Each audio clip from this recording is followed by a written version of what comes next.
Hey guys, welcome to the Liberal Hive Mind, a channel solely focused on exposing the abundant hypocrisy of the left. Alright, so this right here is the perfect snapshot of the modern socialist left. Completely freaking dysfunctional, unhinged. You know, it all boils down to one concept, and that's you can never be extreme enough. And so even New York City socialist Zoran Mamdani, who's pretty much the furthest, most far-left Democrat candidate we've seen so far, well, I guess even he isn't extreme enough. This guy's like 2 weeks in the spotlight, and already he's getting protested. Yeah, this right here is what the Democrat Party is creating. This culture of people who cannot behave as normal members of society. Let's take a look at what's going on the socialist left. We got some stuff to get into, so let's roll the tape. Alright folks, so take a look at this. What do you say? I have a question. What do you say about politicians that constantly reaffirm Israel's right to exist? Because people like me are constantly attacked by politicians for standing up for Palestine, and you are constantly defending the right for Israel to exist.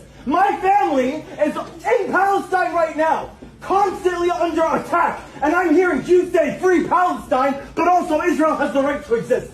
Don't be hypocritical. Don't be hypocritical and say free Palestine when you're also defending the right for Israel to exist. It does not have the right to exist. It does not have the right to exist. It's not your land to say it has the right to exist.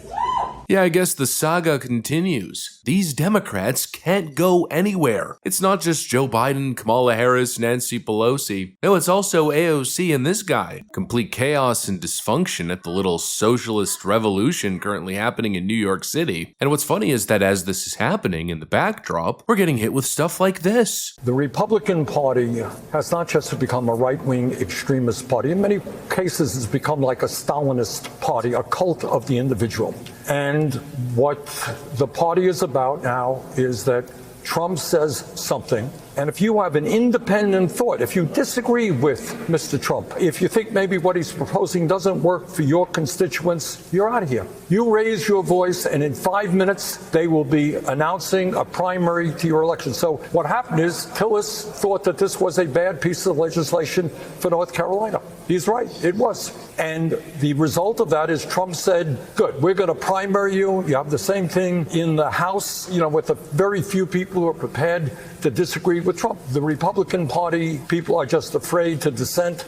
And all you have to do is say, I love President Trump. I will do anything and everything he says. Hey, that's what being a candidate in the Republican Party is today. Pretty pathetic. Bernie Sanders hitting us with the GOP is the Stalinist party. Ah yes, I guess it's the reverse Uno, you're the communist card. The classic I know you are, but what am I defense. But Bernie Sanders comes and hits us with the redefinition of Stalinism, as if with Stalin the central component problem there, it wasn't communism, it wasn't collectivism or central control and planning. No, it was the cult of personality revolving around Stalin as a figure. Ah yes, Stalinism is born. The latest way to gaslight stupid people into thinking communism good and Trump bad. But what really takes the hypocrisy to the next level is that Bernie Sanders accuses the GOP of engaging in Stalinism when that is exactly what he and his minions are really doing. Let's not forget Bernie Sanders is the guy who's endorsing Mamdani. Look, what is the Democratic Party today, Chris? It is, I don't think people can argue with us. It is funded by very wealthy people. It is run by inside the Beltway consultants who really have very little clue about what's going on in the real world. And that is why I think, sadly, Kamala Harris lost an election. It is a party which is not going to take on powerful special interests because of fundraising fears. And it certainly has turned its back on working people. And Zoran did all of that. He changed all of that about. And the question is, will the Democratic leadership learn from his campaign? I doubt it. I think they would rather go down with the Titanic than give up the fact that they are captains of the boat. But it doesn't really matter what they think. What Zoran's campaign showed is that people are prepared to stand up and fight for change. We're seeing that in the Fighting Oligarchy talk. We saw it last week. Millions of people came out to the No King rally. People understand that our political and economic system is broken, that the rich get richer and millions of people are struggling to put food on the table. They understand the two parties today are not responding to their needs. They want something different. And I think Zoran touched on that reality. Oh yeah, Bernie Sanders is ecstatic. He can't wait for the guy bringing Soviet-style grocery stores to be in power. He's just a young, forward-thinking, liberal revolutionary. Yeah, definitely not getting any flashbacks, not making any connection there. He's just a bright young mind bringing really new ideas, really transformative ideas. City-run grocery stores, I've proposed a pilot program of one store in each borough. These are 5 stores in total.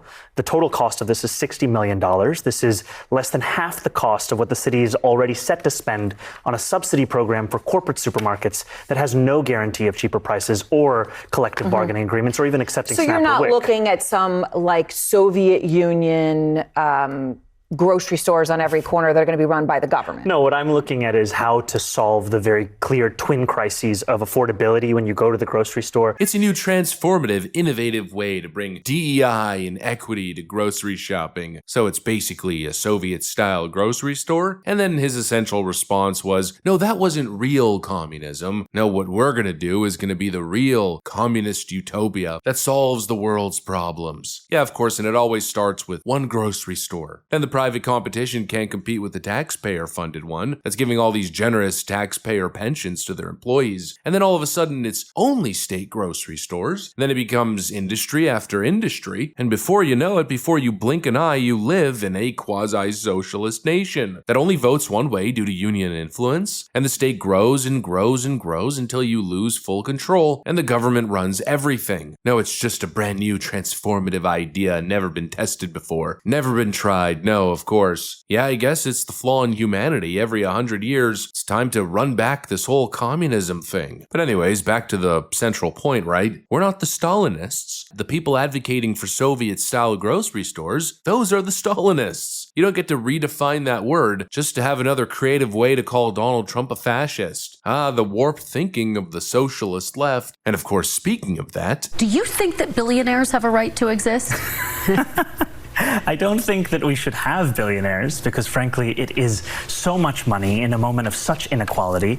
And ultimately, what we need more of is equality across our city and across our state and across our country. Mamdani hits us with another gem, the most key component to a socialist revolution, demonizing rich people. We should have a country with no billionaires, he tells us. Being a billionaire is inherently evil. But instantly, you know what comes to mind? You know what kind of countries don't have billionaires? The worst economic hellholes on earth. The ones whose governments are ran by a man named Barbecue. Although, let's be real, a lot of these countries have secret billionaires, like warlords and such. In some cases, communist warlords who hoard all the wealth. This idea as if having billionaires means the system's broken and the grass is greener on the other side of the fence is ridiculous. The existence of billionaires in your system means the system is producing to an excellent degree. When you have innovation, investment, growth, when you're producing commodities, you get billionaires. The absence of wealth isn't a flex, no, it's a very massive red flag. And that's what I'm getting here with this clown and the people supporting him. It's like they're actively campaigning on turning New York City into Venezuela. Let's demonize the billionaires and run them out of the city. Let's trash the place and run it like a dump and scare away all the productive people. And that's my socialist dream. No, that's a Stalinist nightmare. And that's exactly what the Democrat Party is breeding, except it's even more hectic and more crazy. Just the culture of this modern leftist socialist revolution, all these different extreme groups and LARPers coming together. We got Hamas terrorists and drag queen story hour Instagram celebrities all coming together to plunge the nation into hellhole communism, and they act like we're the problem, as if we're the Stalinists, or we're the weirdos, remember that one? Weird.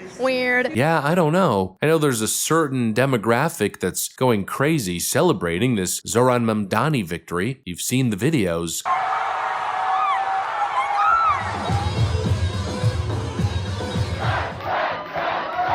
But I think the majority of the rest of the country is looking with utter confusion. I mean, this guy might make Bill de Blasio look like a frickin' stud. Anyways, that's pretty much what I got for you guys. Hopefully you enjoyed the video. If you did, make sure to leave a like and possibly subscribe. Thanks for watching, and I'll see you on the next one.